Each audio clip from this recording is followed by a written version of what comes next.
So we just got this whole front area cleaned up, and what we've been working on the last couple weeks / months is adding in these floor patches. We patch this side, and then we patch this side, and then under this map we've got a nice big patch that goes all the way up to the front, so all over the under the driver's seat's been patched. This area is 3/4 plywood. These two are 5/8. The rest of the bus will be 5/8. We went with a piece of 3/4 because we got it on sale, and we added it thicker in the driver's area because we won't be adding the hardwood flooring and the subflooring in the driver's area. It'll just be that one patch. So we still have to add a couple more pedals, but then the driver's area will be done. We went with all pressure treated plywood. All that we got out of the cold lumber rack at Home Depot. So we got everything 70% off, which is, really helping with the budget. That right there saved, a substantial amount of money just on these 2 sheets of plywood so far. The next thing we're going to do is we're going to come back and replace this whole section right here. This is over where the generator was stored, and it had a screened door on the bottom bay instead of an all aluminum one. So some water got up and it rotted this area, this plywood out some. So we're going to come back into where the plywood's still good, and we're going to cut it out and slip in a new piece. And then we have a couple more little areas in the back to patch, and then we'll be good to go. But we're steadily making progress back. The one thing that takes a little bit of time is we are securing all the plywood with carriage bolts. So we have to get pull all the old stuff out, which takes a long time, and then get everything cleaned. And if we have to replace some of these aluminum patches we've had to replace that sit under the plywood between where the wheel is and there. So we had to cut new ones of those. And then we have to come back and drill through the plywood and then put carriage bolts. And then you have to get up underneath the bus, like in this area, you have to get all in the wheel well and put nuts and washers and lock washers and secure them from the back side. And that's how we sucked them down. There's still a couple more to do on all these. Just have a couple more areas that we still have to crawl in there and tighten up. Under the driver's seat, we had to crawl in around all the brake lines and throttle lines and shifting and clutches and emergency brakes, and crawling all around all the electrical and trying to get nuts put back on all the bolts that were coming off. But we've got this first 8 foot of the bus done, 10 foot of the bus, and now we just have the next 20 feet. The best part is this back area is in much better condition. So we're going to go ahead and get this piece cut out and cut a new one. Okay, so we've got that big hole opened up. We still have to get this little patch right here taken out. But what I'm going to start doing is cutting out the bolts. So the way this was attached is you have this aluminum rail. This was what the whole bus is built out of. And then you have these bolts. They're a Phillips head bolt, a big like number 3 Phillips head bolt, and then they have a nut on the other end. The problem is a bunch of them are all rusted out beyond recognition. There's not even anything left to them. And then you can see the backs here and here and here where there's bolts that held underneath, and they're all rusted out. And so one, most of the Phillips heads are stripped out anyway. 2, it's hard to get a wrench on the back end, so they're all kind of in bad shape. So what we're going to go ahead and do is we're just going to go ahead and take our grinder with a cutoff wheel and just cut them all off, get both ends out, get it all cleaned up, and then what we'll do is we can come in and put new bolts and won't have to worry about trying to unscrew them all. So I'm going to go ahead and cut all these here and here out, and then I got to finish taking that section there out.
Alright, so this is where the generator bay is, and this is part of the cooling bay. And these are the two bays that we just took a section of floor out.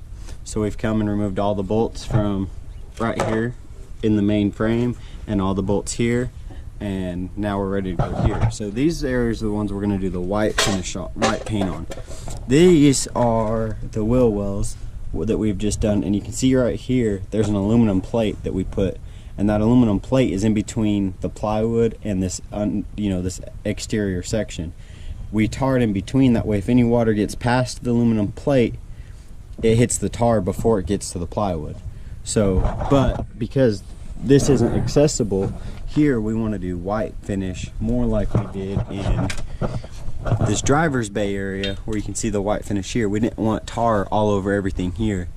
We finally have this patch here all cleared out. We've got all the holes and all the old bolts cut out, and everything's cleared out. So now we're pretty much ready to cut a patch. The patch isn't going to be a perfect rectangle because on this end we're at 14 inches and on this end we're 15 inches, so we're going to have to cut it a little bit off. So what we're going to do now is we're going to go cut another section of our pressure treated plywood, and then I will have Ashley paint the underside with the white exterior finish paint.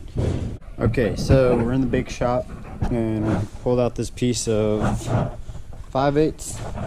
I think it's 5/8 pressure treated plywood. You can see the purple marks. That means it's cold lumber. So what cold lumber is, if you don't know, stores like Home Depot, some of the wood that they get is going to be damaged, broken, bent. Something's going to be wrong with it, cracked. And so what they do is they coal it. They spray it this pink, purple spray paint stuff, and then they put it in a cart, and anything that's cold you get for 70% off. So you only pay 30% of retail on it. So this whole sheet of plywood is $8.99, and it would have been a whole lot more if we would have bought it new. It's a little bit wavy, but we're only using a small section of it, and so it's going to be fine for what we need. So I'm going to go ahead and measure out the area we need, and we'll cut it out, and then we'll get ready to put it in the bus.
Alright, so we've got... So what?